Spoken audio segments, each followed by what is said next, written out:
Pemirsa, seringnya pertemuan antara Presiden ke-7 Joko Widodo dengan Presiden Prabowo Subianto menarik perhatian publik. Pertemuan intens itu dinilai masih adanya pengaruh Jokowi di pemerintahan Prabowo. Itu salah satu tema yang akan kami hadirkan untuk Anda. Saya Arjuna Syaputra, Anda menyaksikan Sindo Prime.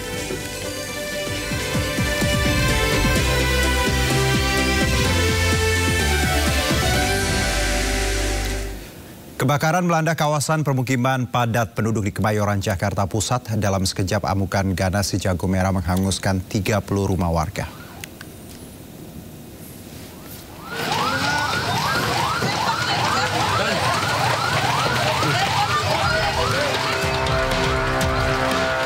Kobaran api membakar sejumlah rumah di permukiman padat Kemayoran Gempol, Jakarta Pusat. Dengan peralatan seadanya, warga berupaya melakukan pemadaman, berharap api tidak menyambar ke bangunan rumah lainnya. Kondisi material bangunan yang mudah terbakar, ditambah tiupan angin kencang membuat amukan si jago merah kian mengganas.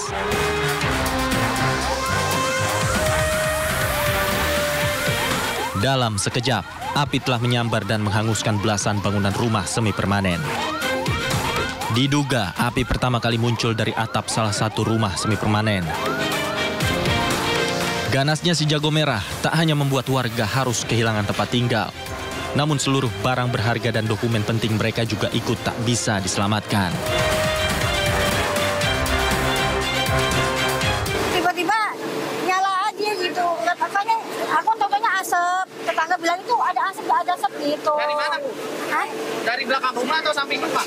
Ya ada yang dari samping. Dari samping rumah? Iya, nggak tahu dari apa, aku nggak tahu. Aku juga kaget. Soalnya barang-barang saya nggak ke bawah, Pak. Nggak ke bawah satu? Ibu. Ya maksudnya yang surat anak sekolah, karena kan nggak tahu kalau mau begini ya. 10 unit mobil pemadam kebakaran diterjunkan ke lokasi untuk memadamkan api. Belasan rumah warga hangus akibat kebakaran ini, sementara kerugian ditaksir mencapai ratusan juta rupiah. Dari Jakarta, Rani Sanjaya, iNews melaporkan. Polisi menetapkan Nanang Irawan alias Nanang Gimbal sebagai tersangka atas dugaan pembunuhan artis Sandy Permana. Sebelumnya, Nanang ditangkap saat bersembunyi di kawasan Dusun Poris, Kuta Mukti, Kuta Waluya, Karawang, Jawa Barat. Selain menangkap pelaku, polisi juga menyita barang bukti sebilah pisau yang digunakan pelaku menusuk Sandy Permana hingga tewas. Polisi juga masih melakukan serangkaian pendalaman terkait kasus pembunuhan artis Sandy Permana oleh tetangganya sendiri, termasuk menggelar prarekonstruksi untuk memastikan peristiwa dengan keterangan saksi dan keterangan pelaku. Nanti ya. Ditegurnya gimana, Bang? Bang, ditegurnya gimana, Bang? Pemeran serial Mak Lampir, Sandy Permana yang tewas bersimbah darah di dekat rumahnya di perumahan Cibarusah Jaya, Kabupaten Bekasi, diduga sempat berduel dengan seorang pria. Polisi juga memeriksa sejumlah saksi dalam kasus ini.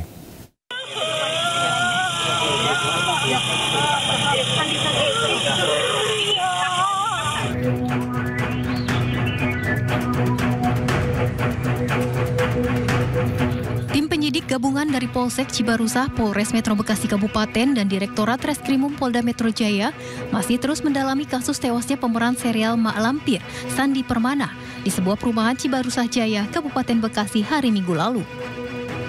Polisi juga telah memeriksa 4 orang saksi yang merupakan istri dari orang yang berkelahi dengan korban, sekuriti perumahan, dan tetangga korban yang melihat adanya keributan antara korban dan seorang pria. Sementara hasil visum di tubuh korban terdapat luka senjata tajam di sejumlah tubuh korban. Kemudian saat dilakukan olah TKP, di tubuh korban terdapat perlukaan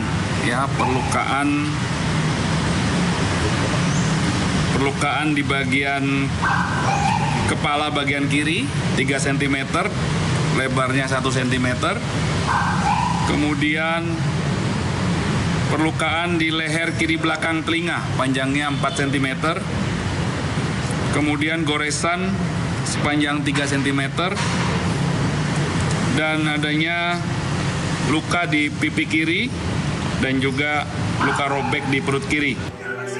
Sebelumnya, aktor laga Sandi Permana ditemukan tewas mengenaskan di dekat rumahnya di Bekasi, Jawa Barat. Pergian Sandi Permana meninggalkan kesedihan mendalam bagi istri dan 3 anaknya yang masih kecil. Di tempat pemakaman umum dekat rumahnya di area perumahan TNI Polri, Cibarusah Jaya, Bekasi, Jawa Barat. Tim Liputan iNews melaporkan. Ya, pemirsa, masih di kasus pembunuhan, Pusat Polisi Militer TNI Angkatan Laut menyelesaikan proses penyidikan kasus pembunuhan bos rental mobil di res area kilometer 45 Tol Tangerang Merak yang menjerat 3 prajurit TNI Angkatan Laut. Komandan Puspomal Laksamana Muda TNI Samistah menyatakan berkas perkara tersebut dilimpahkan ke Auditor Militer 207 Jakarta untuk segera disidangkan. Selama proses penyidikan, Puspomal telah memeriksa 18 saksi yang mengetahui peristiwa penembakan maupun 3 orang tersangka. Penyidik juga menyita sejumlah alat bukti mulai dari pistol yang digunakan untuk menembak hingga mobil yang dikendarai para tersangka. Penyidik pun telah menggelar rekonstruksi untuk membuat perkara lebih terang. 3 prajurit TNI AL yang jadi tersangka yakni Sertu AA, Sertu RH, dan Klasi Kepala BA terancam dijerat pasal berlapis. Akibat perbuatan mereka, 1 orang tewas dan 1 orang terluka. Jakarta Merak. Dari hasil beberapa penyidikan tersebut bahwa benar, sekali lagi saya katakan bahwa benar penembakan yang dilakukan di kilometer 50 itu adalah dilakukan oleh oknum anggota TNI Angkatan Laut.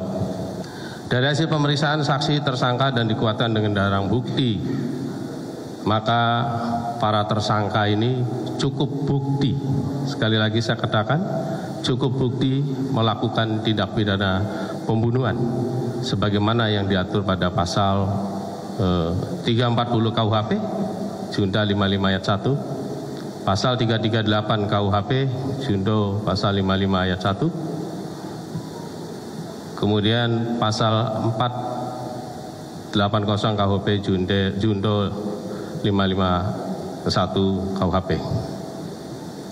Dengan telah selesainya tentunya proses penyidikan yang dilakukan oleh Puspomal, maka hari ini perkara pembunuhan akan kami limpahkan kepada Auditor Militer 207 Jakarta untuk proses hukum lebih lanjut. Sebelumnya penembakan terhadap bos mobil rental terjadi pada 2 Januari lalu di res area kilometer 45 Tol Tangerang Merak, Banten. Polisi memastikan peristiwa ini berkaitan dengan bisnis rental kendaraan.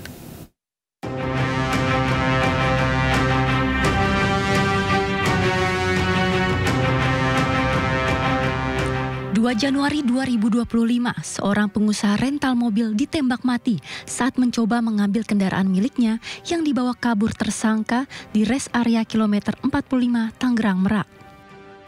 Nasnya lagi, sebelum kejadian penembakan, anak pemilik rental mobil menceritakan penolakan pihak kepolisian untuk melakukan pendampingan atas laporan yang korban buat.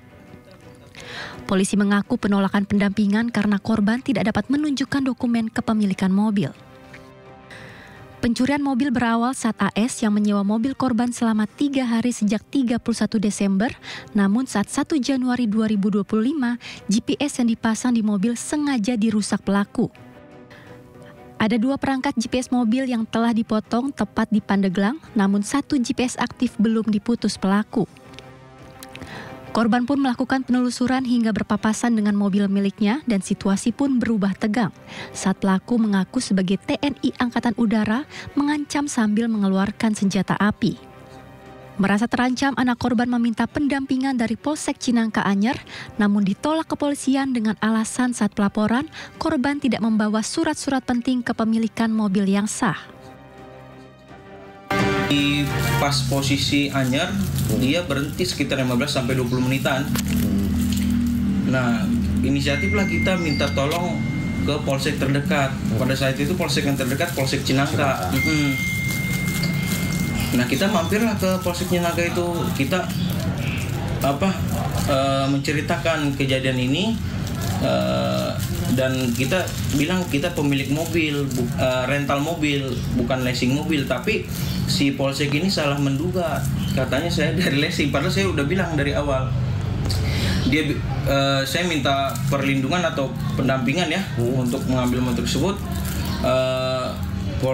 Polisi yang bertugas pada saat itu ternyata tidak bersedia untuk mendampingi. Ada rasa kecewa di situ ya. Ternyata dari polseknya pun nggak bisa, jadi dia minta izin dulu ke Kapolsek.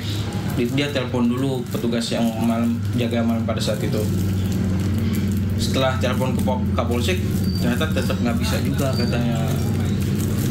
Katanya takut kejadian kayak leasing, takutnya leasing. Padahal saya sudah bilang kalau saya ini rental mobil, pemilik mobil, dan saya membawa bukti-bukti kepemilikan mobil seperti BPKB, STNK, dan kunci serep juga, gitu. Polsek Cinangka pada tanggal 2 Januari 2025 sekira jam 3.00 WIB kedatangan satu unit mobil minibus yang berisikan kurang lebih 6-7 orang pria dewasa. Yang saat itu ketika dikonfirmasi yang bersangkutan menyatakan bahwa itu dari leasing. Sementara kawannya lagi menyatakan bahwa itu dari rental. Bermaksud untuk meminta pendampingan untuk melakukan penarikan satu unit kendaraan mobil di Cinangka. Menurut keterangan dari yang bersangkutan bahwa pada saat itu mobil itu sempat diikutin dari Paneglang muter sampai ke arah Cilegon sehingga melintaslah di wilayah kita. Namun pada saat yang bersangkutan meminta untuk pendampingan dari personel kita, ya tentunya personel kita yang paling utama adalah menanyakan legalitas ataupun identitas daripada kendaraan yang akan ditarik itu. Kemudian dalam masalahnya masalah apa? Saya kira itu wajar karena untuk mengetahui kira-kira apa nih permasalahannya gitu loh. Nah, kemudian ketika itu ditanyakan, rupanya yang bersangkutan memburu waktu atau tergesa-gesa sehingga tidak sempat menunjukkan dokumen yang diminta oleh petugas.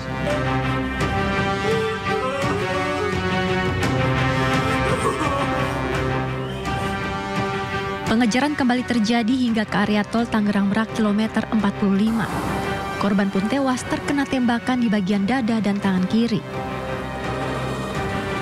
Berdasarkan pemeriksaan sejumlah rekaman CCTV di lokasi kejadian, komplotan pelaku penembakan terhadap bos rental mobil berjumlah 4 orang. Dalam pengejaran, anggota kepolisian Polres Pandeglang berhasil menangkap AS, orang pertama penyewa mobil milik bos rental yang tewas ditembak di rest area tol Tangerang Merak. Kami dari Polres Pandeglang telah mengamankan seseorang dengan inisial AS yang menjadi terduga sebagai penyewa mobil rental, di mana saat ini ada kejadian penembakan bos rental yang terjadi di KM 45 Tol Tangerang Merak. Langkah selanjutnya kami akan menyerahkan saudara AS ini kepada pihak Polresta Tangerang untuk dilakukan pemeriksaan lebih lanjut. Polisi memastikan peristiwa ini berkaitan dengan bisnis rental kendaraan. Pembunuhan terhadap bos rental di Tol Tangerang Merak bukan pertama kalinya terjadi. Sebelumnya, kasus pengeroyokan bos rental mobil hingga tewas terjadi di Sukolilo, Pati, Jawa Tengah pada Juni 2024. Peristiwa pengeroyokan ini menewaskan 3 orang. Kejadian pengeroyokan bos rental bermula saat bos rental mobil dan 3 rekannya mencoba menarik mobil rental yang dibawa oleh salah satu warga Sukolilo. Alih-alih mendapatkan mobilnya kembali, 4 orang tersebut malah diteriaki sebagai maling dan dikeroyok massa. Kejadian pengeroyokan terekam video dan tersebar di media sosial. Warga Sukolilo menganiaya ketiga korban dengan anarkis. Menyusul kejadian ini, Polresta Pati, Jawa Tengah segera menetapkan tersangka, salah satunya merupakan pembawa mobil rental milik korban. Tim Liputan iNews melaporkan. Lembaga Perlindungan Saksi dan Korban LPSK sudah menerima permohonan perlindungan 6 orang korban dan saksi kasus penembakan bos rental mobil di res area Tol Tangerang Merak. Selain ajukan pendampingan, keluarga korban bos rental juga mengajukan restitusi.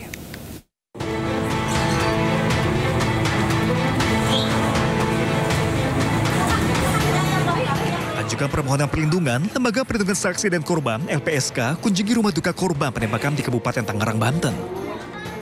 Diketahui ada 6 orang korban dan saksi yang ajukan permohonan perlindungan.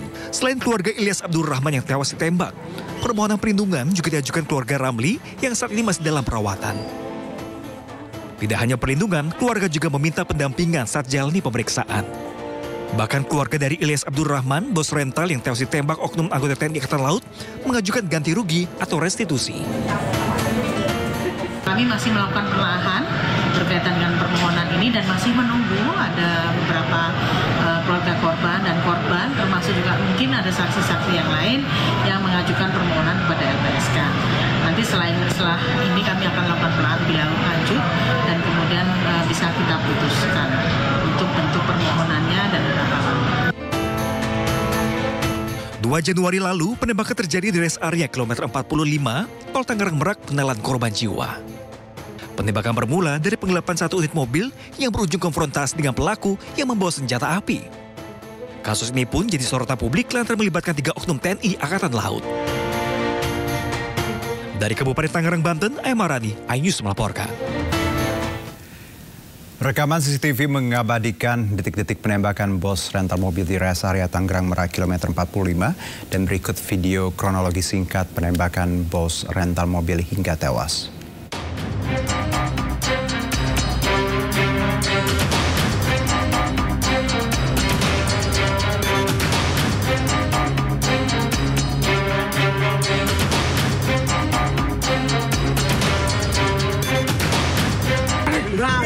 Nggak ada. Jangan dulu saya. Jangan dulu. Saya dari Angkatan Laut.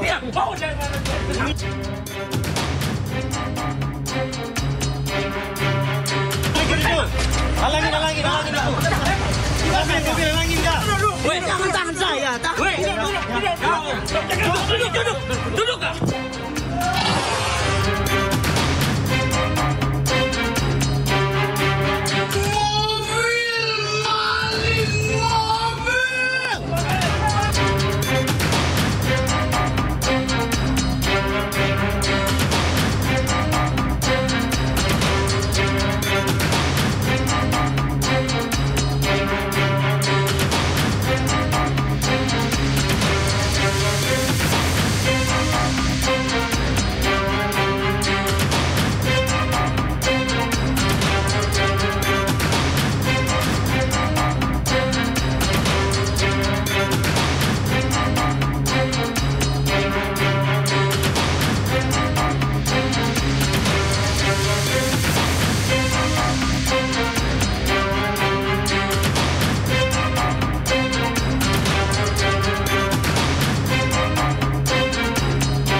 Pemirsa, ex-anggota TNI menembak seorang anggota TNI hingga luka di bagian perut. Aparat gabungan mengepung rumah tempat persembunyian pelaku, namun pelaku lolos.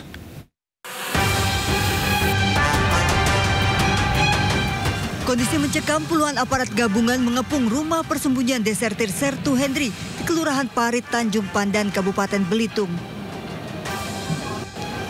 Sertu Hendri yang sudah dipecat dari TNI menembak seorang anggota TNI, Serma Randi, yang berdinas di Subdenpom Persiapan Belitung, kini dirawat intensif. Pelaku merupakan DPO Subdenpom Persiapan Belitung. Sebelum penyergapan, Dandim 0414 Belitung sempat mediasi dengan pelaku, namun pelaku kabur. Kalau dipecat jangan takut, saya tidak akan nyakitin Ayu. Nah, biar gimana pun keluarga Heli dia mau inilah. ya. Seandainya Henry mati, tolong diurus ya yuk jenazah Henry, karena Henry tidak punya keluarga. Tim gabungan terus melakukan penjagaan ketat di lokasi sementara warga berkumpul di sekitar lokasi. Dari Bangka Belitung, Kepulauan Riau, Haryanto, iNews melaporkan. Kasus aparat tembak aparat hingga aparat tembak warga sipil dan pelajar menjadi catatan buruk aparatur negara. Menteri HAM menilai penggunaan senjata api oleh aparat sudah saatnya dievaluasi karena telah meresahkan masyarakat.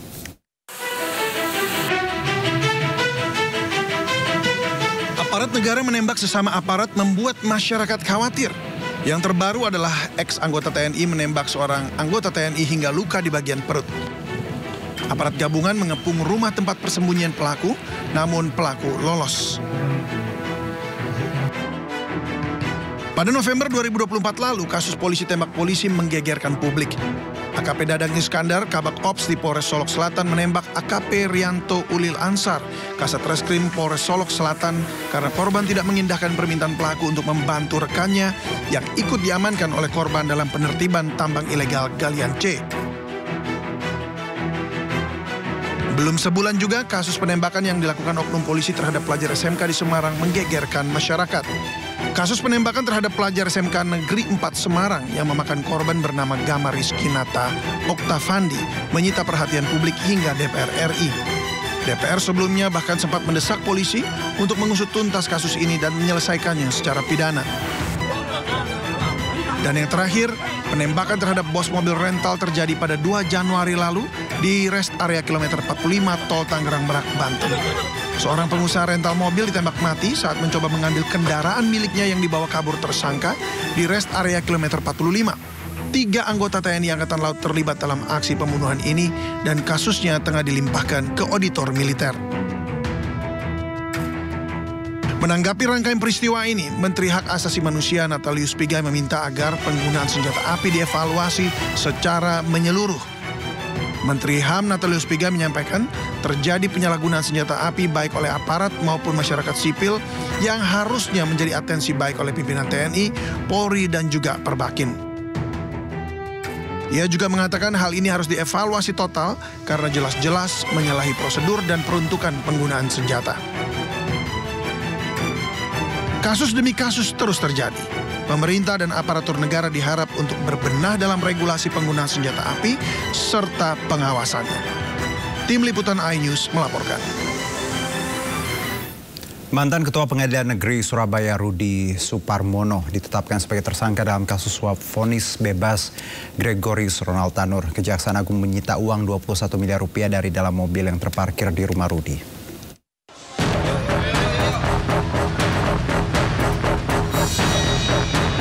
Kejaksaan Agung menangkap mantan Ketua Pengadilan Negeri Surabaya Rudi Suparmono terkait kasus dugaan suap vonis bebas Gregorius Ronald Tanur. Rudi dijemput tim Kejaksaan Agung dari kediamannya di Palembang, Sumatera Selatan dan diterbangkan ke Jakarta untuk menjalani pemeriksaan. Rudi resmi ditetapkan sebagai tersangka usai diperiksa selama 4 jam. Sebelumnya Kejaksaan Agung menggeledah 2 kediaman Rudi di kawasan Cempaka Putih, Jakarta Pusat, serta di Kecamatan Ilir Timur, Palembang. Dari penggeledahan, petugas menyita uang tunai sebanyak 21 miliar rupiah dalam pecahan dolar Amerika Serikat dan Singapura, serta rupiah. Dalam kasus ini, Rudi diduga menerima suap sebesar 63.000 dolar Singapura. Suap diberikan agar ia memilih majelis hakim yang akan menjatuhkan vonis bebas Ronald Tanur, sesuai permintaan dari pengacara Ronald, Lisa Rahmat. Tim penyidik Jaksa Agung Muda Tindak Pidana Khusus telah melakukan penangkapan di Kota Palembang terhadap RS, yaitu Hakim Tinggi pada Pengadilan Tinggi Palembang dan mantan Ketua Pengadilan Negeri Surabaya yang diduga melakukan tindak pidana korupsi, yaitu suap dan atau gratifikasi terkait penanganan perkara tindak pidana umum di Pengadilan Negeri Surabaya atas nama Ronald Tanur. Atas perbuatannya, Rudi Suparmono dijerat pasal berlapis tentang pemberantasan tindak pidana korupsi dan ditahan di Rutan Salemba, Cabang Kejaksaan Negeri Jakarta Selatan. Tim Liputan iNews melaporkan. Sementara itu, Mahkamah Agung menyatakan pihaknya menghormati proses hukum terhadap mantan Ketua Pengadilan Negeri Surabaya Rudi Suparmono oleh Kejaksaan Agung. MA akan mengusulkan pemberhentian sementara Rudi sebagai hakim. Menyikapi siaran pers Kejaksaan Agung RI pada hari Selasa, tanggal 14 Januari 2015, penyidik Jampitsus telah menetapkan RS, mantan Ketua PN Surabaya, sebagai tersangka dengan alasan diduga melakukan tindak pidana korupsi, yaitu suap dan atau gratifikasi terkait penanganan perkara tindak pidana umum di Pengadilan Negeri Surabaya atas nama Ronald Tanur. Terhadap hal tersebut, Ketua Mahkamah Agung menyampaikan dan menghormati proses hukum yang dilakukan oleh penyidik Kejaksaan Agung. Ketua Mahkamah Agung mendorong agar proses tersebut dilaksanakan dengan tetap mengedepankan ketentuan hukum yang berlaku, serta dilaksanakan secara transparan, fair, dan akuntabel. Ketua Mahkamah Agung akan menunggu surat resmi tentang penahanan yang dilakukan kepada Saudara R, dan selanjutnya akan mengusulkan pemberhentian sementara Saudara R sebagai hakim kepada Presiden. Terkait hal tersebut, pimpinan Mahkamah Agung juga menekankan kepada aparatur pengadilan seluruh Indonesia untuk tetap tenang, bekerja secara profesional, tetap menjunjung integritas dan kejujuran kepada seluruh pimpinan pengadilan tingkat pertama ataupun pengadilan tingkat banding, agar melaksanakan garis kebijakan Ketua MA dalam memimpin, yaitu tetap dengan kesederhanaan dan menjauhi perbuatan tercela. Ya, pemirsa, sebelumnya 3 hakim yang menangani perkara kasasi Ronald Tanur ditetapkan sebagai tersangka penerima suap dan gratifikasi. Penetapan ini berlawanan dengan hasil pemeriksaan etik Mahkamah Agung yang menetapkan ketiga hakim ini tidak melanggar kode etik.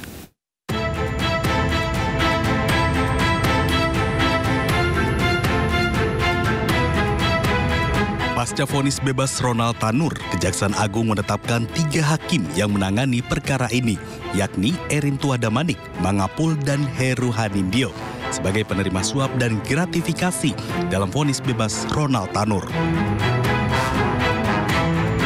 Total ada 6 yang ditetapkan sebagai tersangka atas kasus dugaan gratifikasi putusan bebas Ronald Tanur di PN Surabaya.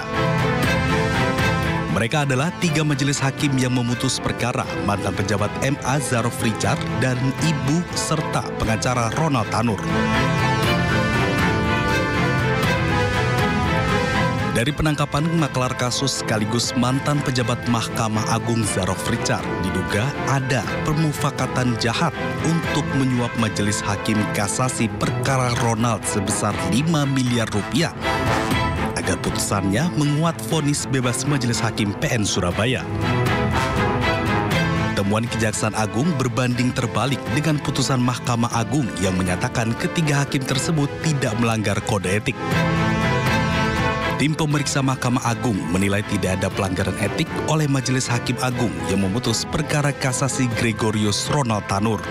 MA menggelar pemeriksaan tersebut pasca sorotan tajam terhadap putusan kasasi perkara yang membebaskan Ronald Tanur. Memeriksa para saksi, para terkait dan terlapor, serta dokumen-dokumen yang relevan. Dari pemeriksaan tidak ditemukan pelanggaran KEPPH yang dilakukan oleh Majelis Kasasi perkara nomor 1466 Kapit 2024 sehingga kasus dinyatakan ditutup. Sebelumnya, Gregorius Ronald Tanur divonis bebas oleh Majelis Hakim Pengadilan Negeri Surabaya pada Juli 2024 dalam kasus penganiayaan hingga mengakibatkan meninggal dunia terhadap kekasihnya, Dini Sera Afrianti. Tim Liputan iNews melaporkan. Pemirsa, KPK hari ini memeriksa sejumlah saksi terkait kasus suap Harun Masiku. Saksi yang diperiksa hari ini diantaranya mantan Ketua KPU Arief Budiman serta kader PD Perjuangan Saiful Bahri. Keduanya diperiksa sebagai saksi untuk kasus suap penetapan anggota DPR 2019-2024 untuk tersangka Harun Masiku, Sekjen PDP Hasto Kristianto dan kader PDP Doni Trisikoma.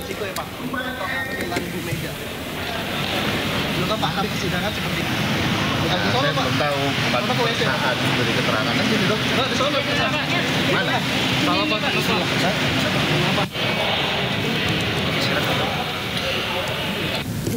Selain itu KPK juga memeriksa PLT Dirjen Imigrasi Safar Godam sebagai untuk mendalami perlintasan Harun Masiku. Safar Godam juga memastikan pemanggilannya kali ini tidak ada kaitannya dengan kasus Sekjen PDP Hasto Kristianto.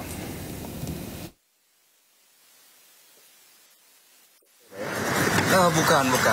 Untuk Pak Harun Masiku. Untuk keterangan sebagai saksi terkait dengan Seringnya pertemuan antara Presiden ke-7 Joko Widodo dengan Presiden Prabowo Subianto dinilai publik masih adanya pengaruh Jokowi di pemerintahan. Kami segera kembali.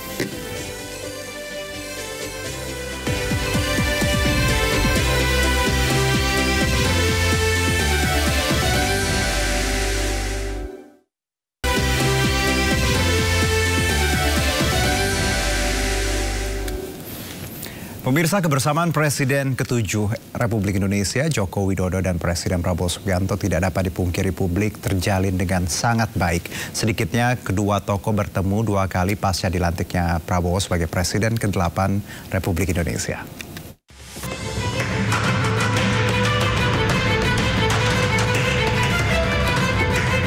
Silaturahmi intens antara Presiden ke-7 Republik Indonesia Joko Widodo dan Presiden Prabowo Subianto terlihat bahkan sebelum Prabowo resmi dilantik sebagai Presiden ke-8 RI pada 20 Oktober 2024. Pertemuan pertama tercatat mulai dari awal Oktober di mana keduanya bercengkrama sambil menyantap makan malam di sebuah restoran di kawasan Senayan, Jakarta.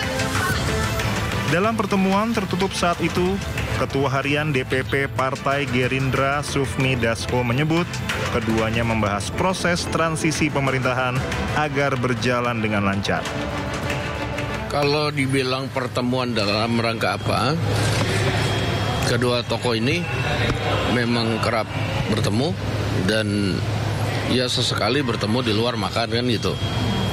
Dan pembicaraan saya tidak tahu persis secara rinci apa karena 2 jam lebih, tapi paling tidak saling tukar-menukar informasi dan membicarakan soal transisi yang sebentar lagi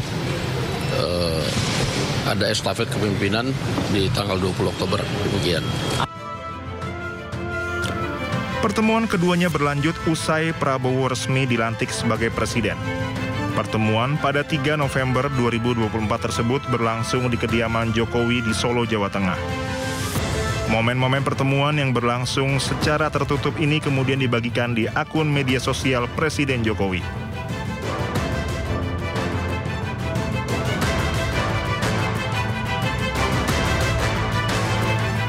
Selang sebulan kemudian, giliran Jokowi yang menyambangi kediaman Prabowo di Kertanegara, Jakarta Selatan.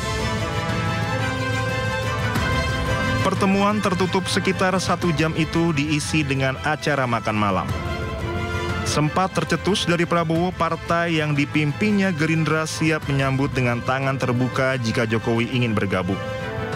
Jokowi sendiri sudah tidak lagi menjadi kader PDI Perjuangan, partai tempatnya berlabuh sebelumnya. Kita makan malam, Pak ya. Makan malam. Ayam goreng dan macam-macam lah, ya. Ada pembahasan bersama ekonomi, Pak. Partai Gerindra mungkin atau bagaimana? Hah? Oh, kalau Gerindra terbuka. Tapi kita tentunya nggak bisa maksa beliau masuk. Beliau Bapak Presiden dulu waktu ke Merauke kan, kemudian mampir ke Solo. Ini saya pas ke Jakarta, kayak kunjungan balasan gitu. Karena kangen. Publik pun menganggap seringnya pertemuan itu terjadi menunjukkan pengaruh Jokowi terhadap kabinet Prabowo saat ini cukup besar. Namun hal itu dibantah Prabowo.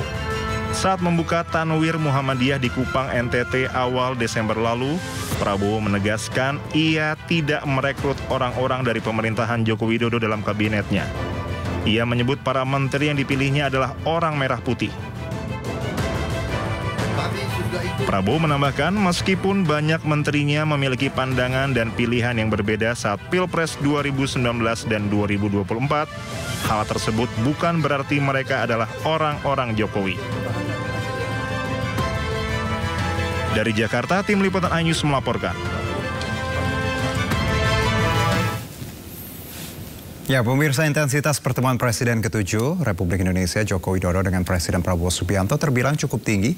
Beberapa pihak menganggapnya seringnya pertemuan itu terjadi menunjukkan adanya pengaruh Jokowi terhadap kabinet Prabowo saat ini cukup besar. Dan untuk menyingkap makna hubungan politik keduanya, sudah bersama kami politikus Partai Gerindra sekaligus Ketua Umum Lingkar Nusantara Hendar Sam Marantoko dan juga Ketua Umum Relawan Solidaritas Merah Putih Sylvester Matutina dan analis komunikasi politik Ahmad Khairul Umam. Assalamualaikum, selamat malam Bang Hendar Sam. Selamat malam Mas Hendar ya, dan juga Mas Herul. Ya, terima kasih sudah bergabung bersama kami di Sindo Prime. Saya ke Bang Hendar Sam terlebih dahulu, Bang. Kalau kita memaknai intensitas pertemuan Jokowi dan Prabowo, banyak pihak memaknainya beda-beda. Kalau dari Anda dan juga Gerindra seperti apa, Bang? Jadi begini ngelihatnya, kalau parameternya itu adalah intensitas pertemuan, ya pertemuan itu baru terjadi 3 kali kan gitu. Kalau itu, jadi pada saat pasca Pilpres, pada saat Pak Prabowo datang ke Solo, itu yang pertama. Kedua, Pak Jokowi kunjungan balasan ke Kertanegara, itu yang kedua. Dan yang ketiga itu bukan nggak sengaja ya, artinya mereka ketemu di apa namanya itu di pesta pernikahan dari putri Pak Akbar Tanjung ya, Mbak Sekar Tanjung pada saat itu. Ya, jadi artinya bukan sesuatu hal yang intensif, bukan sesuatu hal yang istimewa untuk dimaknai karena kunjungan pertama dan kedua adalah hal yang biasa yang dilakukan oleh Pak Prabowo. Pak Prabowo itu orang yang memang terbiasa melakukan apa namanya itu ritual untuk mendatangi tokoh-tokoh ya, tokoh-tokoh bangsa. Kita nggak usah jauh-jauh ke Pak Jokowi ya. Beliau kepada para pendukungnya saja datang ke rumahnya. Dulu beliau didukung oleh Mbak Neno Warisman dan Mas Ahmad Dhani, beliau datang ke rumahnya itu. Jadi bukan merupakan sesuatu hal yang harus di spotlight dan merupakan sesuatu hal yang istimewa ketika Pak Prabowo datang ke Solo, karena itu ya sebagai apa namanya itu seorang sahabat ya, beliau mantan daripada menterinya Pak Jokowi dan beliau juga apa namanya itu anaknya Pak Jokowi adalah apa namanya itu didukung merupakan wakil dari Pak Prabowo, dan tidak ada salahnya beliau untuk datang ke sana seperti itu. Jadi bukan sesuatu hal yang harus dibesar-besarkan sebenarnya. Jadi kalau kita lihat lebih personal ya Bang, bahwa tadi hubungan baik, sahabat seperti itu ya. Dan terbina sudah cukup lama. Tapi Bang, kalau kita lihat ada beberapa pertemuan, ada 2 let's say sebelum dan juga sesudah pelantikan. Mungkin kalau sebelum orang berpikir mungkin untuk masa transisi ya perlu koordinasi seperti itu. Ketika setelah pelantikan, setelah menjabat, makna ini apakah bisa kita maknai bahwa tadi tetap bahwa hubungan baik, bukan bicara bagaimana kegaduhan politik atau hal-hal yang ada di tanah air, Bang Hendar Sam? Enggak seperti itu kita melihatnya. Jadi bahwa sebagaimana sudah saya sampaikan, ini merupakan kebiasaan Pak Prabowo. Kalau yang kita lihat contoh ya, di lain sisi bagaimana Pak Prabowo ingin juga bertemu dengan Bu Megawati, kan seperti itu. Nah, jadi itu bukan hal yang biasa. Pak Prabowo itu selalu seperti itu. Ya, jadi tidak perlu dibesar-besarkan kedua pertemuan tersebut ya, saling mengunjungi ya, kemudian bertemu tidak sengaja di salah satu pesta pernikahan, hal yang biasa saja. Jadi tidak bisa dimaknai bahwa itu itu merupakan sesuatu hal yang Bang Hendar Sam, saya politik gitu loh. Oke, kalau saya ke Bang Silvester bahwa ya tadi nggak ada salahnya Bang, apalagi silaturahmi kan bagus sekali. Iya bagus. Kalau saya ke Bang Silvester sama, bagaimana kita memaknai ini bahwa Pak Jokowi menyambangi Pak Prabowo, sebaliknya juga menyambangi, apa yang perlu kita maknai di sini, Bang Silvester? Ya, yang pasti saya sepakat sama Bang Hendarson bahwa ini adalah suatu hal yang lumrah dan lazim. Hanya memang ada makna dari sini sebagai pemimpin, ya bahwa kedua negarawan ini, baik Pak Prabowo dan Pak Jokowi, memberikan contoh kepada kita gitu loh, untuk saling menghormati, saling mendukung, saling respect. Termasuk sebenarnya Pak Prabowo juga berkunjung ke Pak SBY. Jadi sebenarnya maknanya ini adalah contoh bagi kita semua bagaimana para pemimpin bangsa ini bisa akur, bisa dilihat adem gitu loh, bisa memberikan tauladan buat kita semua sebagai anak bangsa. Jadi memang kalau kita lihat, kalau kepentingan politiknya sih tipis ya. Kalau kita melihat kunjungan Pak Prabowo ke Pak Jokowi juga ini baru terjadi, yang disengaja itu 2 kali. Dan yang tidak sengaja kemarin pertemuan waktu perkawinan. Tapi intinya Pak Prabowo bukan hanya ke Pak Jokowi juga, ke Pak SBY juga berkunjung. Jadi disinilah kita melihat suatu kenegarawan dari Pak Prabowo, Bang Silvester, termasuk Pak Jokowi dan Pak SBY. Ya, maaf kalau saya potong tadi. Anda menyebutkan ada kalau kepentingan politik tipis, berarti mungkin ada dan ada yang sengaja tadi bertemu, ada yang memang momennya tidak sengaja. Kalau ada anggapan atau mungkin ada beberapa pihak menyebutkan misalnya Bang ada let's say cawe-cawe, salahkah ini? Ya kalau itu makanya saya bilang tadi, ini maksudnya politis itu menunjukkan kerukunan, keakraban, terus antar pemimpin bangsa. Tapi kalau untuk cawe-cawe sih enggak. Terakhir saya ketemu Pak Jokowi minggu lalu 2 jam saya bertemu beliau. Beliau mengatakan, saya menanyakan kembali, menegaskan kembali, Pak Jokowi nggak akan berpartai. Gitu. Jadi Pak Jokowi sudah tidak punya kepentingan politik apapun, ya kan?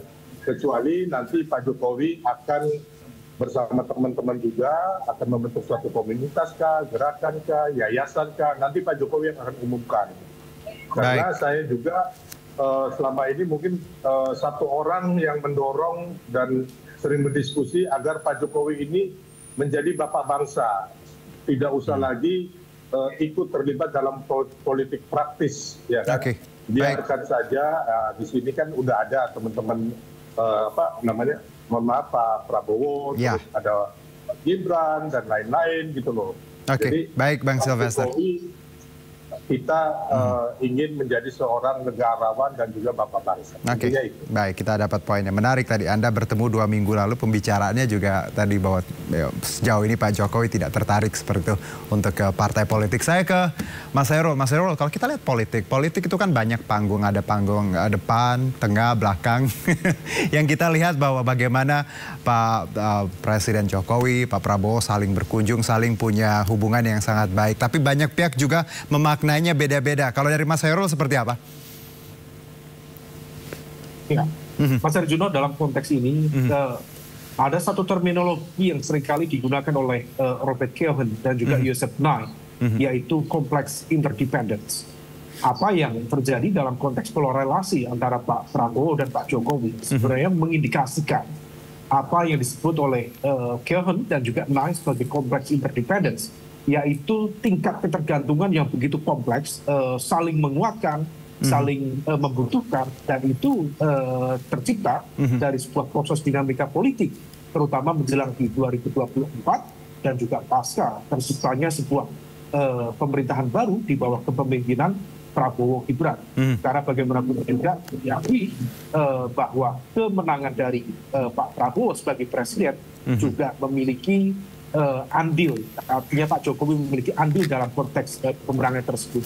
Meskipun tidak pernah disampaikan secara terbuka, secara keberpihakan individu beliau, tetapi pesan-pesan politik yang kemudian disampaikan dalam sebuah fragmen-fragmen atau simbol-simbol itu sudah menjadi sebuah saham politik yang begitu kuat bagi Pak Jokowi terhadap pemerintahan Pak Prabowo Gibran. Nah, di dalam konteks ini intensitas pertemuan itu mengindikasikan bagaimana tidak ada beban bagi seorang Prabowo dan juga Jokowi untuk bertemu.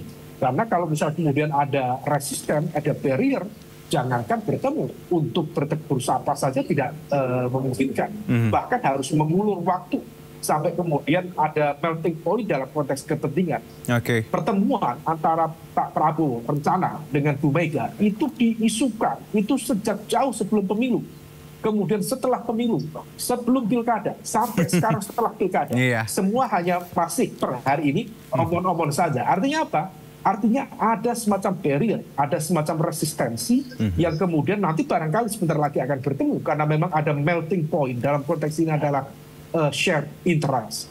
Baik dalam konteks tentu pemerintah Pak Prabowo bersedia merangkul semua kekuatan, tetapi yang belakangan-belakangan ini tampaknya PDIP misalnya yang semakin membutuhkan, artinya terjadi shifting interest, terjadi pergeseran kepentingan. Nah, ini yang kemudian menegaskan bahwa kalau misal kemudian di judgment ada bayang-bayang Pak Jokowi di belakang pemerintahan Pak Prabowo, ya diakui atau tidak? Ya. Dan tentu itu akan kemudian menjadi bagian dari sisi kekuatan, sekaligus juga kalau misal ketergantungannya terlalu kompleks, terlalu tinggi, tentu kita juga bisa mengukur apakah kemudian Pak Jokowi memiliki kekuatan untuk mendrive pemerintahan atau tidak. Demikian. Baik, Mas Herul. Tapi sebelum saya ke Bang Hendarsan dan juga Bang Silvester, kita tahan dulu. Ini kita simak kembali bagaimana sebenarnya pernyataan Presiden Prabowo dan Joko Widodo usai silaturahmi terakhir di kediaman Prabowo di Kertanegara. Kita makan malam, Pak ya? Makan malam. Ayam goreng dan macam-macam lah. Ya. Ada pembahasan bersama ekonomi, Pak. Partai Gerindra mungkin atau bagaimana? Oh, kalau Gerindra terbuka. Tapi kita tentunya nggak bisa maksa beliau masuk. Beliau Bapak Presiden dulu waktu ke Merauke kan, kemudian mampir ke Solo. Ini saya pas ke Jakarta, kayak kunjungan balasan gitu. Karena kangen. Baik, saya ke Mas Herul langsung. Mas Herul, tadi dilihat bahwa sangat akrab, sangat cair. Benar kalau kita lihat nggak ada cawe-cawe kalau dari Mas Herul? Ya, kalau cawe-cawe dalam konteks intervensi kekuasaan, intervensi pengaruh politik, tentu pengaruh itu ada. Tetapi apakah kemudian memiliki level kontrol yang dominan? Tentu dalam konteks ini Presiden memiliki kekuasaan yang bisa dieksersis.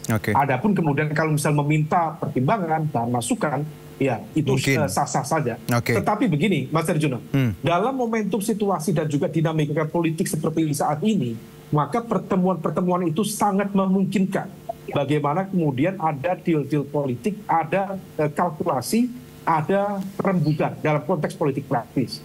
Karena kalau misalnya kita cermati, yang paling mendesak per hari ini adalah pola relasi antara PDIP dengan Pak Jokowi. Maka per hari ini Pak Prabowo dipaksa atau terpaksa untuk menjaga hati. Dua hati yang per hari ini memiliki pola relasi konfliktual yang diakui atau tidak di atas kertas itu terjadi. Nah, ini yang kemudian Pak Jokowi barangkali mencoba untuk menavigasi supaya kemudian benturan-benturan itu tidak begitu kuat, karena bagaimanapun juga kekuasaan dipegang oleh Pak Prabowo, sementara Bu Mega memiliki hubungan yang baik dengan Pak Prabowo. Kalau misal kemudian Bu Mega mampu dalam tanda kutip menggalang Pak Prabowo untuk menjadi bagian dari lingkar dekatnya, atau PDIP menjadi lingkar dekat Pak Prabowo, bisa saja kekuasaan yang dipegang oleh Pak Prabowo dijadikan sebagai alat untuk menggebuk balik Pak Jokowi. Nah, inilah kemudian Pak Prabowo harus menjaga dua hati sekaligus menavigasi dua kekuatan yang per hari ini sedang berseteru. Jadi pertemuan itu bukan sekedar pertemuan, pasti ada kalkulasi teknis maupun strategis dalam konteks politik. Baik, Mas Herul. Ya, apakah ini juga karena Mas Gibran itu anaknya Jokowi. Seperti itu Mas Hairul. Ya bagaimanapun juga keberadaan Mas Gibran di pemerintahan adalah representasi dari keberadaan Pak Jokowi. Jadi the existing power Pak Jokowi itu disimbolkan oleh keberadaan Mas Gibran sebagai wapres. Nah oleh karena itu pola ini tentu harus dimanage oleh Presiden untuk menjaga stabilitas politik, menjaga stabilitas pemerintahan.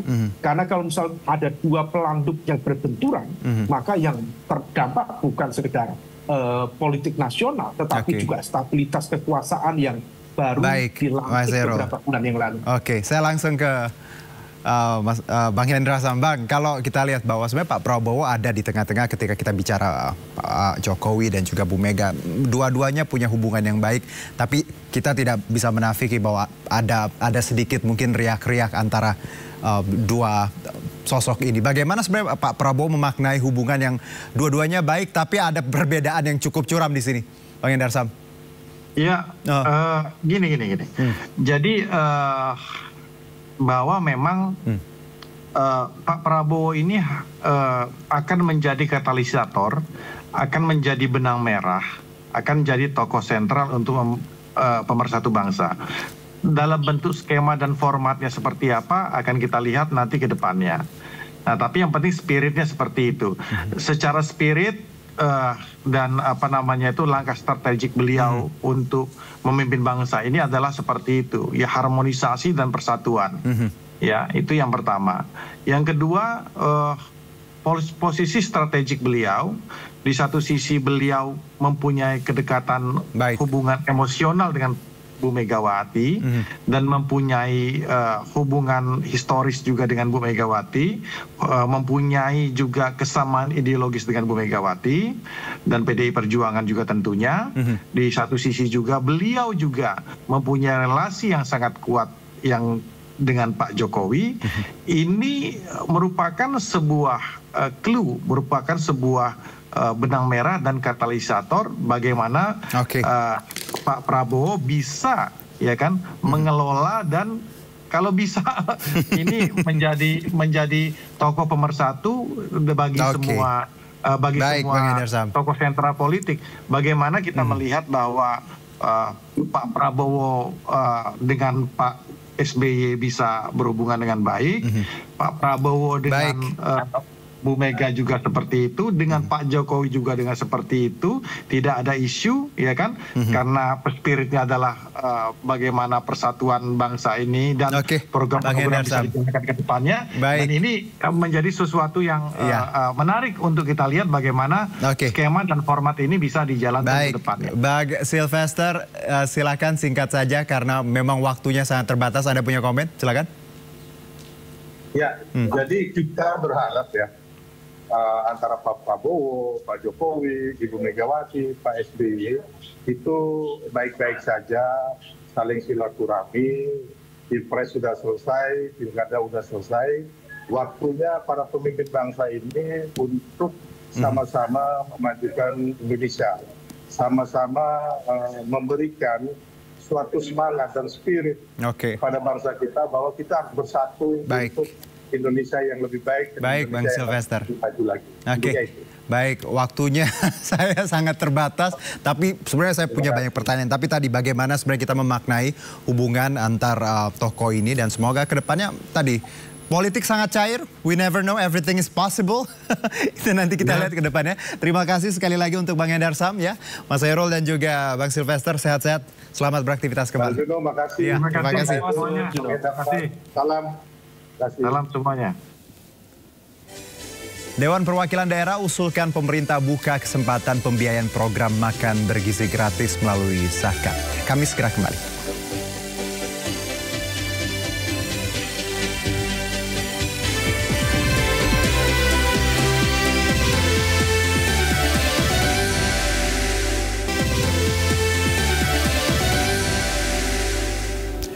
Ketua Umum Pimpinan Pusat Muslimat Nahdlatul Ulama Khofifah Indar Parawansa didampingi jajaran Muslimat NU melakukan pertemuan dengan Presiden Prabowo Subianto di Istana Negara. Dalam pertemuannya dengan Prabowo, Khofifah mengundang Prabowo untuk hadir di Kongres ke-18 Muslimat NU yang akan digelar 11 hingga 16 Februari 2025. Hovifah menyampaikan kongres ini akan dihadiri dan dibuka Presiden pada 12 Februari yang akan dihadiri 532 cabang, 11 cabang istimewa serta 37 pengurus wilayah NU. Dalam pertemuan ini Hovifah juga melaporkan berbagai program dan layanan Muslimat NU, antara lain 171 panti asuhan, 43 rumah sakit dan klinik, serta puluhan ribu TK Radatul Atfal dan Taman Pendidikan Al-Quran. Kami sowan Pak Presiden, mohon kerawan beliau pada pembukaan kongres yang insya Allah akan dilaksanakan pada 12 Februari bulan depan. Program makan bergizi gratis di sekolah kawasan Jakarta Utara menarik perhatian lantaran TNI membawa serta kendaraan tempur maung sambil membagikan makanan kepada anak-anak. Sementara itu pengalaman berbeda dirasakan siswa SMP Negeri 191 Jakarta Barat. Sekolah ini masih menanti penerapan makan bergizi gratis mengingat mayoritas siswa berasal dari ekonomi menengah ke bawah.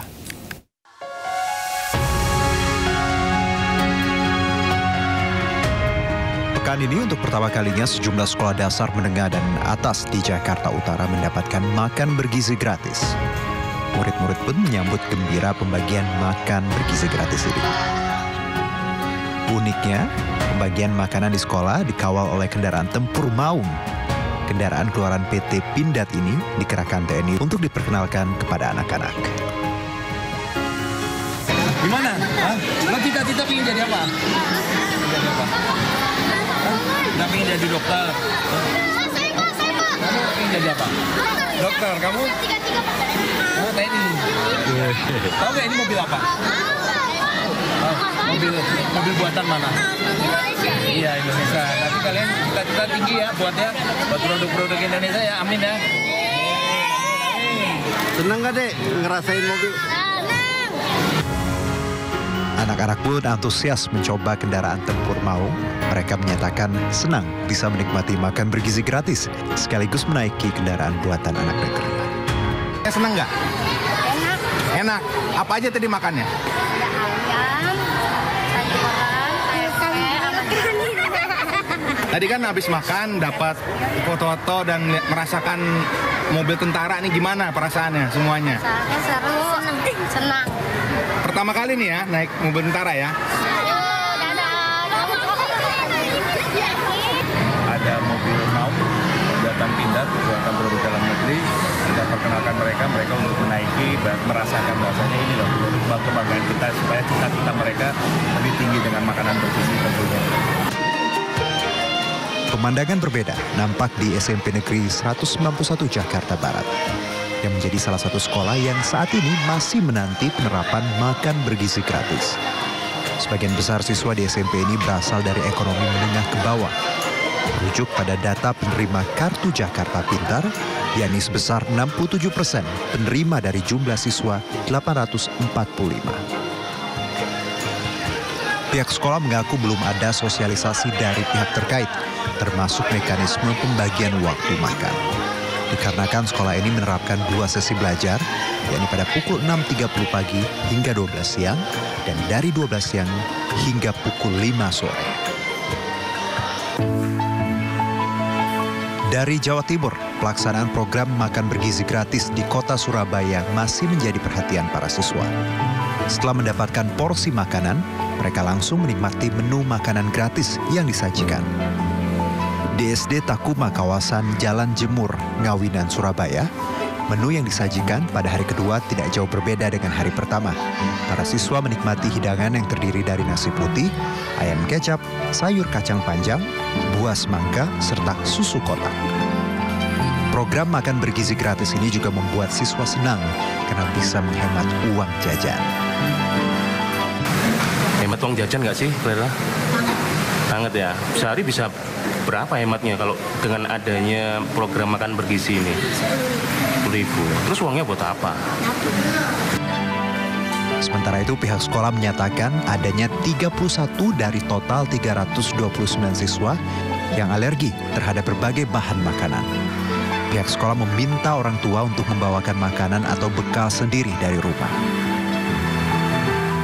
Ada 31 anak, dan itu sudah kami masukkan dalam SOP yang kami kirimkan ke Badan Gizi Nasional.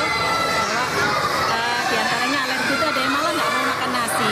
Kalau dipaksa makan nasi itu muntah karena memang dari kecil sudah nggak bisa. Nah selama ini sementara akhirnya kami minta orang tuanya tetap membawakan roti yang sesuai dengan anak yang bisa makan itu. Pihak sekolah berharap Badan Gizi Nasional segera menemukan formulasi guna menentukan langkah mengatasi permasalahan alergi dan memastikan semua siswa mendapatkan manfaat maksimal dari program makan bergizi gratis ini.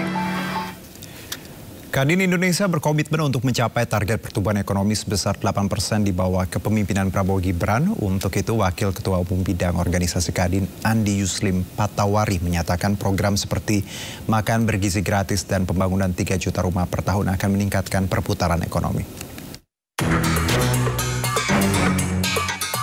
Kamar Dagang dan Industri Indonesia berkomitmen untuk mencapai target pertumbuhan ekonomi sebesar 8% di bawah kepemimpinan Prabowo Gibran. Untuk itu, Wakil Ketua Umum Bidang Organisasi Kadin menyatakan bahwa meskipun pencapaian target tersebut memerlukan waktu, pihaknya yakin bahwa dengan adanya program-program yang telah disiapkan pemerintah dan dukungan dari pelaku usaha, target ini dapat tercapai. Program seperti makan bergizi gratis dan pembangunan 3 juta rumah per tahun akan meningkatkan perputaran ekonomi, terutama bagi kalangan kelas menengah ke bawah yang diharapkan akan lebih besar dari sebelumnya. Baik, capaian 8% itu bukan pekerjaan mudah karena butuh sinergi dan pasti setiap tahun itu ada tahapan kenaikan. Dengan makan bergizi gratis ini, kita mau ada multiplier efek, melibatkan semua pengusaha UMKM sehingga ada value di sini. Ini salah satu harapan kita. Makan bergizi gratis ini tentu akan ada evaluasi dari beberapa pihak ya. Ini perdana. Langkah-langkah perbaikan tentu dilakukan. Kami dari Kadin mendukung itu. Bagaimana kita bersinergi dengan semua pihak sehingga program ini bisa dirasakan oleh masyarakat yang tujuannya untuk membantu anak-anak kita bagaimana mereka bisa belajar, kemudian mereka dengan bantuan makan bergizi ini kesehatan masyarakat kita tercapai. Meskipun program makan bergizi gratis yang dimulai pada awal tahun ini belum sepenuhnya sempurna, pemerintah akan terus melakukan perbaikan agar program ini bisa berjalan dengan lebih baik di masa depan.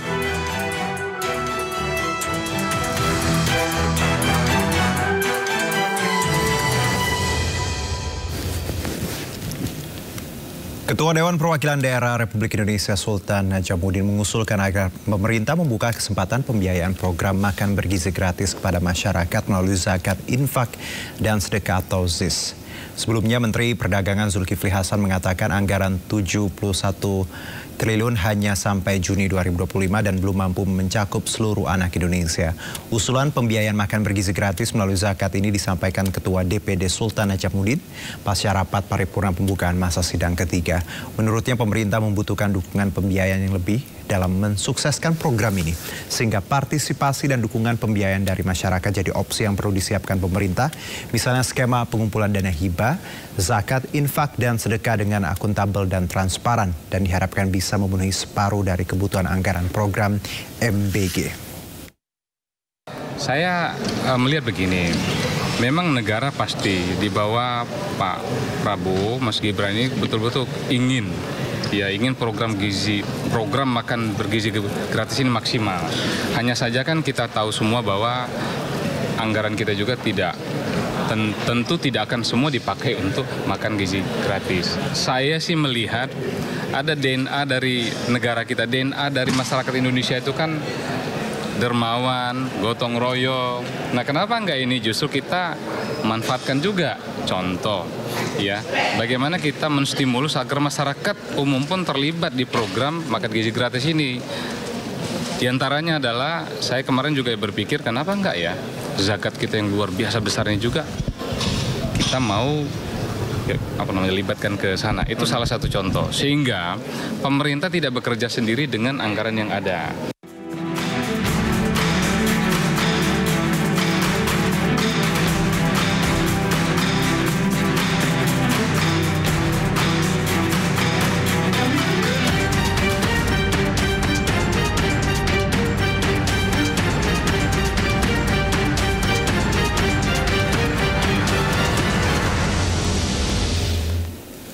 Pemirsa, untuk mendukung program Swasembada Pangan 2025, Kementerian Pekerjaan Umum akan merevitalisasi Bendung Danau Wari di Kecamatan Bala Pulang, Kabupaten Tegal, Jawa Tengah. Kementerian bahkan telah menyiapkan anggaran 85 miliar rupiah untuk merevitalisasi Bendung Danau Wari. Kementerian Pekerjaan Umum akan merevitalisasi Bendung Danau Wari di Kecamatan Bala Pulang, Kabupaten Tegal, Jawa Tengah, sebagai upaya untuk mendukung program Swasembada Pangan 2025. Bendung Danau Wari ini merupakan salah satu bendung yang memiliki peran vital. Selain untuk pengairan irigasi ke persawahan, keberadaan bendung ini juga untuk mengendalikan banjir saat musim hujan.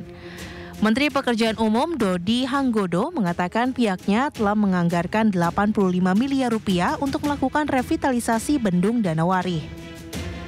Perbaikan bendung akan difokuskan pada saluran induk hingga saluran tersier guna meningkatkan kapasitas bendung. Kita sudah menganggarkan beberapa pekerjaan di tahun 2025. Insya Allah yang usaha-usaha itu kita betulkan, beberapa saluran sekunder yang menurut kita sudah nggak pas lagi, sudah bocor-bocor, kita akan perbaiki. Saat ini kapasitas Bendung Danau Wari hanya mampu mengairi 6.600 hektar lahan pertanian.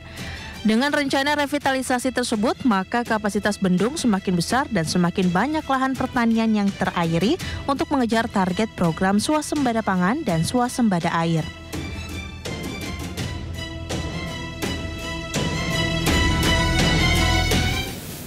Pemirsa, Menteri Keuangan mencatat pendapatan negara tumbuh positif di tengah moderasi harga komoditas meski sempat terkontraksi pada semester pertama. Kinerja pendapatan negara tercatat tumbuh positif 2,1% secara tahunan. Menteri Keuangan Sri Mulyani Indrawati mengungkapkan pendapatan negara di tahun 2024 tumbuh positif sebesar 2,1% secara tahunan. Tercatat hingga akhir tahun 2024, kinerja pendapatan negara mampu mencapai 2.842,5 triliun rupiah atau 101,4% dari target APBN. Dalam catatan Kementerian Keuangan, capaian pendapatan negara meliputi penerimaan pajak sebesar 1.932,4 triliun rupiah atau naik 3,5% secara tahunan. Penerimaan dari kegiatan kepabeanan dan cukai sebesar 300,2 triliun rupiah atau naik 4,9% secara tahunan. Dan penerimaan negara bukan pajak atau PNBP sebesar 579,5 triliun rupiah atau 117,8% dari target APBN. Menteri Keuangan Sri Mulyani menegaskan dari sisi perpajakan dan bea cukai, capaian penerimaan ditopang oleh kinerja perekonomian yang resilient, efektivitas reformasi perpajakan dan peningkatan kinerja ekspor-impor. Penerimaan kita dalam hal ini kembali mengalami pemulihan sesudah tertekan sangat besar atau hebat pada semester 1. Dari sisi belanja tumbuh sehat di 7,3%, bahkan kementerian lembaga tumbuhnya double digit di 11%. Ini karena di tahun 2024 kita merespons banyak sekali shock dengan melakukan additional spending, tambahan belanja. Kita masih mampu menjaga inflasi di 1,57, terutama kontribusi volatile food yang mulai mereda. Di sisi lain, untuk penerimaan negara bukan pajak, peningkatan kinerja BUMN dan Badan Pelayanan Umum atau BLU menjadi faktor pendukung utama.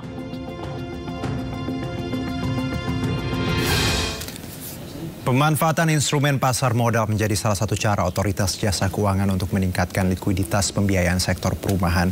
OJK menilai langkah ini akan turut mendorong upaya pendanaan program 3 juta rumah pemerintah yang menjadi salah satu program prioritas saat ini. Pemanfaatan instrumen pasar modal untuk mendukung target pemerintah dalam penyediaan 3 juta rumah menjadi salah satu prioritas otoritas jasa keuangan atau OJK saat ini. Kepala Eksekutif Pengawas Pasar Modal, Keuangan Derivatif dan Bursa Karbon OJK, Inarno Jayadi menyatakan bahwa pasar modal menjadi solusi pendanaan bagi perusahaan sektor perumahan, pembiayaan, dan perbankan. Inarno menyebut berbagai mekanisme seperti penerbitan efek bersifat ekuitas melalui initial public offering dan efek bersifat utang seperti obligasi dan medium term notes dapat dimanfaatkan untuk mendukung program 3 juta rumah pemerintah. Perusahaan sektor perumahan juga dapat memanfaatkan produk investasi seperti reksadana pendapatan tetap, kontrak investasi kolektif efek beragun aset atau KIK-EBA, hingga dana investasi real estate atau DIRE. Selain itu terdapat beberapa opsi instrumen lainnya yang dapat mendorong pendanaan pembiayaan perumahan ke depan. Sekuritisasi aset keuangan sebagai alternatif pendanaan di sektor pasar modal. Ya. Di sisi investor retail juga saat ini juga telah berinvestasi melalui instrumen EBA ini.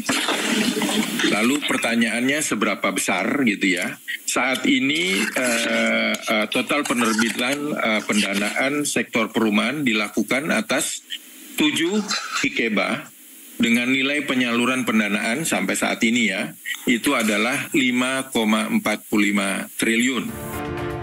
Inarno menambahkan, instrumen EBA SP memungkinkan lembaga pembiayaan atau bank memperoleh dana dari sekuritisasi KPR. Hingga saat ini terdapat 7 KIK EBA dengan nilai 5,45 triliun dan 10 EBA SP senilai 8,7 triliun yang telah diterbitkan.